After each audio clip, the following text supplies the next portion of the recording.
अस्सलाम वालेकुम वरहमतुल्लाहि वबरकातुहू। डियर स्टूडेंट, आज की इस वीडियो में हम बात करेंगे Laplace equation in cylindrical coordinate system. अच्छा, जो लेप्लास इक्वेशन है वो हमें चूंकि तीन डिफरेंट कोऑर्डिनेट सिस्टम जिसमें हमने cartesian coordinate system, spherical coordinate system और सिलेंड्रिकल कोऑर्डिनेट सिस्टम में जानना ज़रूरी है। आज हम इसमें बात करेंगे cylindrical coordinate system. Cylindrical coordinate system जैसे एक सिलेंडर होता है तो उसके ऊपर किसी चीज़ का मूव करना। अब जैसे यहाँ पे देख रहे हैं आपकी ये फिगर आपको नज़र आ रही है। इस फिगर के अंदर आपने अच्छे तरीके से इसे समझना है कि एक एक्स कंपोनेंट है फिगर में और एक आप देख रहे हैं एक्स कंपोनेंट है, दूसरा कंपोनेंट वाई है और तीसरा कंपोनेंट जी है। इन कंपोनेंट के रिस्पेक्ट से आप अगर गौर से देखें तो आपको एक एस नज़र आ रहा है। एस यहाँ पे ये जो कंपोनेंट एस है ये बेसिकली आपने बेस के ऊपर एक पॉइंट है पी जो टॉप के ऊपर दिखाई दे रहा है। इस पॉइंट के नीचे ये परपेंडिकुलर ड्रा करें तो यहाँ पे एक पॉइंट है, उस पॉइंट को हमने यहाँ से मिलाया तो एक एक्स है और एक वाई है। इसको ज़हन में रखिएगा इस फिगर को। तो बाकी जो है ये जो एंगल बन रहा है ये फाई है किसके साथ, एस के साथ। तो ये बेसिक हम जो ट्रिग्नोमेट्रिक है उससे हम ये कैलकुलेट कर सकते हैं कि जो एक्स की कीमत है वो है एस काज फाई। याद रखिएगा ये डिफरेंट वे से लिखा होता है, आपने कहीं से पढ़ा होगा x equal to rho cos theta. तो ये डिपेंड करता है कि आपने क्या नाम दिए हुए हैं। तो आप जिस तरीके से मर्जी इसे लिख लें। ये एक तो x की कीमत आपने याद रखनी है सिलेंड्रिकल कोऑर्डिनेट सिस्टम में ये है, और y की जो कीमत है वो है s साइन फाई। याद रखिएगा ये s है क्या, ये डिस्टेंस है o से लेके यहाँ तक का, और ये इसी तरह की शेप के लिए है। और तीसरे नंबर पे जो z है उसको हमने z ही लिया हुआ है। तो ये जो है ये कौन सा कोऑर्डिनेट सिस्टम है, इसको हम कहते हैं सिलेंड्रिकल कोऑर्डिनेट सिस्टम। अब इसमें यह भी याद रखिएगा क्योंकि ऑब्जेक्टिव पॉइंट ऑफ व्यू से आपसे डिफरेंट क्वेश्चन पूछे जाते हैं। आपसे पूछा जा सकता है कि सिलेंड्रिकल कोऑर्डिनेट सिस्टम में एक्स वाई जी की वैल्यू क्या होती है या स्फेरिकल कोऑर्डिनेट सिस्टम में क्या होती है, ये आपको याद आनी चाहिए। और इसमें जो एंगल होता है वो जो एस लिया होता है उसकी वैल्यू 0 से इन्फिनिटी कुछ भी ले सकते हैं, और जो एंगल दिया होता है वो 0 to 2 पाई होता है, और जो जेड होता है वो माइनस इन्फिनिटी से प्लस इन्फिनिटी, यानी जेड भी मूव कर सकता है। और आपका जो एस है, एस को हम मुख्तलिफ नाम दे रहे होते हैं, यानी आपका पी जितना दूर जाता जाएगा एस उतना ही बढ़ता जाएगा।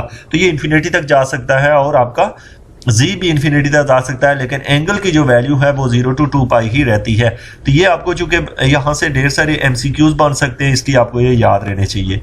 अब इसका जो इनवर्स रिलेशन है, यानी आपसे को पूछता है कि यहाँ पे जो s लिखा हुआ है इसको बाज़ टाइम आप रो लिख देते हैं या r लिख देते हैं, तो इसकी कीमत कितनी है, ये x square plus y square है। और टेन फाई यानी टेन थीटा भी लिखा हो सकता है, y ओवर x है और z इक्वल टू z है।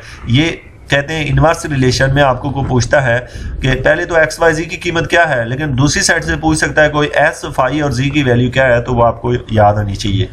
यहाँ पे चूंकि जब हम इंटीग्रेट या डिफरेंशिएट करते हैं तो वहाँ पे हमें डी एल की जरूरत पड़ती है जो कि डी एस स्क्वायर प्लस यहाँ पे बेसिकली ये डी एस की जगह यहाँ पे डी फाई है ये एस, और फिर उसके बाद डी जेड का स्क्वायर है बल्कि इसमें ये एस आता है। तो ये जो है टोटल जो है आपके पास डी एल की वैल्यू ये लेंगे, और यहाँ पे हमने वॉल्यूम निकालना पड़े तो हम ऐसे लिखते हैं, ये लेंथ का है, लेंथ फाइंड करनी हो तो इससे करेंगे d s square plus s d phi square plus d g का स्क्वायर, और ये डी बेसिकली डेरिवेटिव को रिप्रेजेंट कर रहा है। और वॉल्यूम कैलकुलेट करना हो तो s d phi d g. याद रखिएगा यही वॉल्यूम अगर कार्टियन कोऑर्डिनेट सिस्टम में जाता है तो यहाँ से एस हटा के d x d y d z लिखा जाता है, और यहाँ पे वो जो लेंथ होती है वो साथ में मल्टीप्लाई हो रही होती है। और इसके अलावा जो है ये भी आपसे ऑब्जेक्टिव में पूछा जा सकता है कि सिलेंड्रिकल कोऑर्डिनेट सिस्टम में जो है ग्रेडियंट की कीमत क्या होती है और डाइवर्जेंस की वैल्यू कितनी होती है, ऐसे आपको ये फार्मूले याद हो, और कर्ल की वैल्यू क्या होती है ये आपको पहले से पता हो। बेसिक अभी हम लेप्लास इक्वेशन पे नहीं पहुंचे, अभी हम बात कर रहे हैं जस्ट सिलेंड्रिकल कोऑर्डिनेट सिस्टम में ग्रेडियंट डाइवर्जेंस कर्ल क्या होता है, उसमें एक्स वाई जी की वैल्यू क्या होती है। और ये जो कि बेसिक आपको ऑब्जेक्टिव में पूछी जा सकती है, तो ऑब्जेक्टिव में आपसे क्या क्या पूछा जा सकता है, कार्टियन कोऑर्डिनेट सिस्टम में ग्रेडियंट डाइवर्जेंस कर्ल की कीमतें बताएं, सिलेंड्रिकल में बताएं और स्फेरिकल में बताएं। एज वेल एज इसी तरीके से आपसे पूछा जा सकता है कि इसकी लेंथ, अगर सिलेंड्रिकल में लेंथ निकालनी हो कैसे निकालते हैं, स्फेरिकल में कैसे निकालते हैं, और ये तीसरा जो सिस्टम है उसमें भी कैसे निकाली जाती है। तो डियर स्टूडेंट, अभी हमारा क्वेश्चन है कि लैप्लास इक्वेशन क्या होती है इन सिलेंड्रिकल कोऑर्डिनेट। तो ये फार्मूला आपको याद होना चाहिए। याद रखिए कि जो एस है इसको आप चेंज कर सकते हैं। एस की जगह जो आपने ऊपर कंसीडर किया होगा वो आपको पता हो, और एस के साथ नीचे है 1/s partial s into s partial v और partial s plus 1/s square partial square v और partial phi square plus partial square v और partial z square equal to 0। ये है लैप्लास इक्वेशन की value in cylindrical coordinate system. अब student, हमारा question यहाँ पे ये है कि हम इसका सोल्यूशन कैसे निकालते हैं, इसको हल कैसे किया जाता है। हल ये होता है कि यहाँ पे v की कीमत कैसे निकाली जाती है। तो याद रखिएगा, हम अगर ऐसा कर लें कि यहाँ से ये चूँकि 3 कोऑर्डिनेट सिस्टम है, लेकिन हम 3 के बजाय 2 में स्टडी करें, तो ये वाला कंपोनेंट जो है इसको हम 2 डायमेंशन में लेके जाएं। इसको कहते हैं 3 डायमेंशनल लैप्लास इक्वेशन है। अगर आप यहाँ से फाई और जेड वाली वैल्यू छोड़ दें तो 1 डायमेंशनल हो जाएगी। अगर आप एस और फाई को रहने दें लेकिन जेड को निगलेक्ट करें तो 2 डायमेंशनल, और अगर तीनों को लें तो 3 डायमेंशनल हो जाएगी। तो ये हम अभी जो है यहाँ पे देखने जा रहे हैं 2 डायमेंशनल, मीन जेड वाली वैल्यू को हमने निगलेक्ट कर दिया, बाकी इक्वेशन ये बची है। अब method of separable of variable ये बताता है कि अब वी आपका डिपेंड कर रहा है एस और फाई पे, तो इसको आपने लिख दिया आर एस और फाई। और याद रखिएगा यहाँ आर की जगह आप लिख लें एस एस, तो ज़्यादा आपको अच्छा लगेगा, आसान लगेगा। इससे ये जस्ट नोटेशन है। और यहाँ पे आर एस, यानी कि इसके अंदर 2 कंपोनेंट है, हमने दोनों को सेपरेट कर लिया। अब आपने क्या किया कि ये कीमतें उठा के इस ऊपर वाली इक्वेशन में हम पुट कर देंगे। कैसे उठा के पुट करेंगे, जस्ट आपने चूंकि मेरे बाकी लेक्चर भी देखे हैं, यहाँ पे इसका पहले डेरिवेटिव विद रिस्पेक्ट टू हम एस भी लेंगे और फाई भी लेंगे, जो कीमतें आएंगी वो यहाँ पुट कर देंगे। पुट करने के बाद आपका आंसर ये आ जाता है। इसके बाद अब आपने क्या करना है, यहाँ पे multiplying each term of this equation by S square and divided by this.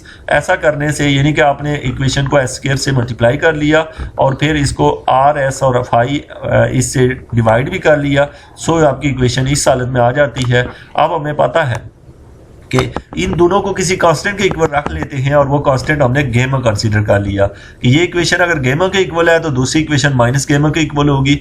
और क्यों होगी, क्योंकि पता है आप इन दोनों को सम करें तो 0 होना चाहिए। तो लेट्स सपोज अगर हमने पहले को इक्वल टू गेमा रख लिया यहाँ पे और दूसरी को हम माइनस गेमा ले लेंगे। अब नेक्स्ट हमारे पास ये आ जाता है कि ये जो इक्वेशन नंबर ए है, इक्वेशन नंबर ए जो है ये ऑर्डिनरी डिफरेंशियल इक्वेशन बन चुकी है। इसको हम लिख सकते हैं, बल्कि इसने पहले इक्वेशन नंबर बी को हल किया क्योंकि ज़्यादा आसान है, तो इसलिए उसने बी को सॉल्व किया हुआ है। तो बी वाली इक्वेशन आपने देखी है, ये सॉल्व है। अब इसको यहाँ पे लिखा है, इसको यहाँ पे लिख दिया है, और गेमा की जगह हमने माइनस एम स्क्वायर चूज कर लिया, माइनस एम स्क्वायर चूज कर लिया अपने पास से। इस गेमा की जगह हमने माइनस एम स्क्वायर चूज किया, तो वो माइनस और ये माइनस प्लस एम स्क्वायर हो गए।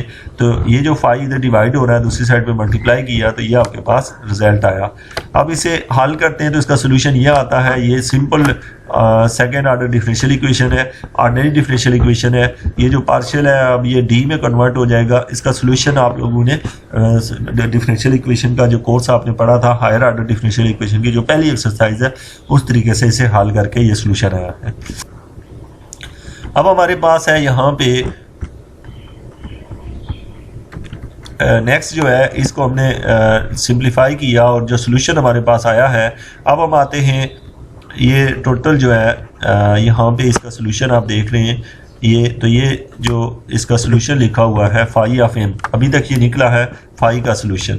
अब हम आते हैं आर की तरफ, और आर वाला जो कंपोनेंट दिया हुआ है उसका सोल्यूशन यहाँ पे लिखा हुआ है कि जो आर कंपोनेंट है उसका सोल्यूशन ये निकालते हुए यहाँ पे ये निकला हुआ है आर कंपोनेंट का सोल्यूशन। अब दोनों सोल्यूशन जब मिल जाते हैं तो आप इन्हें कंबाइन करके, अभी तो ये आर का ही निकला है, कंबाइन करके लिख देने को, ये जो आपने देखा है ये हमने लिख लिया। इसको हम कहते हैं कि ये है आपका Laplace equation in cylindrical coordinate, और ये इसका जनरल सॉल्यूशन है। तो चूंकि जनरल सॉल्यूशन के बाद बाउंड्री कंडीशन सेपरेटली दी होती है, वो बाउंड्री कंडीशन पे डिपेंड करता है, तो इससे नेक्स्ट स्टेप बाउंड्री कंडीशन से उसे मज़ीद सॉल्व करना होता है। आप इस वीडियो के साथ आप जब देखेंगे सिलेंड्रिकल के साथ साथ स्फेरिकल कोऑर्डिनेट सिस्टम, तो आपको ये समझ आएगी कि ये सोल्यूशन हमने कैसे लिए हैं। यहाँ पे चूँकि जो सोल्यूशन लिए गए हैं सिंपली इक्वेशनों को सॉल्व किया गया है। आपको मेथड ऑफ सेपरेबल जो कि पार्शियल डिफरेंशियल इक्वेशन है उसका थोड़ा बहुत आइडिया होना चाहिए ताकि आप इसके सोल्यूशन तक पहुँचें। मज़ीद इनकी जो एक्सप्लेनेशन है इन सोल्यूशन के ऊपर, यहाँ पे जनरल मुझे आपको मकसद जो है वो आपने हासिल करना है। जो वीडियो मैं बनाऊंगा जिसके ऊपर मैं आपको सिंपली इनको हल करने के तरीके भी सिखाऊंगा ऑन वाइट बोर्ड, ताकि ये हो कि आपको ये जो सोल्यूशन निकालने में दुश्वारी हो रही है वो ना हो। तो ये है, आपको जो स्टेप पता हो इसके पूरे के मैं रिपीट कर देता हूँ। नंबर 1, आप लोगों को ये पता हो कि Cartesian coordinate system, cylindrical coordinate system और स्फेरिकल कोऑर्डिनेट सिस्टम में x y z, r theta phi और आर थीटा रो वगैरह की कीमतें क्या होती हैं। नंबर 2, ये चूँकि ऑब्जेक्टिव में पूछी जा सकती है, method of separable of variable कैसे लगाया जाता है, उसको लगा के हम लोग सॉल्यूशन के 2 कंपोनेंट्स बनाते हैं कि इक्वेशन ऑर्डिनरी डिफरेंशियल इक्वेशन बन जाती है, और उसको ऑर्डिनरी डिफरेंशियल इक्वेशन जो कि हमारे पास जो प्रीवियस कोर्स में हम पढ़ के आए थे उनमें से किसी एक तरीके से उसका हल निकाला जाता है। और उस हल के बाद जो है ये जो सोल्यूशन होते हैं यहाँ पे आप देख रहे होते हैं थ्रू कंप्यूटर से ये 1 सेकंड 2 मिनट में 1-2 मिनट में या कुछ टाइम में फ़ौरन से ये सॉल्व हो जाते हैं, डायरेक्ट हमें सोल्यूशन मिल जाते हैं। इसलिए हमने सोल्यूशन यहाँ पे जब इसका लिखे जाते हैं तो वो लिख दिए जाते हैं। क्योंकि ऑर्डिनरी डिफरेंशियल इक्वेशन का कोर्स हम प्रीवियस पढ़ चुके होते हैं तो इसलिए इनका सोल्यूशन वहाँ से लिया जाता है। और स्टूडेंट्स को चाहिए कि वो फुली इन क्वेश्चनों पे प्रैक्टिस करें, क्योंकि आपके सिलेबस में टोटल इक्वेशन ही 4-5 होती है। यानी कि आपको कहा जाता है पाइथन इक्वेशन को हल करो, लैप्लास इक्वेशन को हल करो और फिर वेव इक्वेशन और हीट इक्वेशन, उनको हल करने अगर आपको लैप्लास इक्वेशन का सोल्यूशन के स्टेप पूरे आते हों तो आप वेव इक्वेशन और हीट इक्वेशन पे भी वही स्टेप लगाते हैं। Thank you very much students.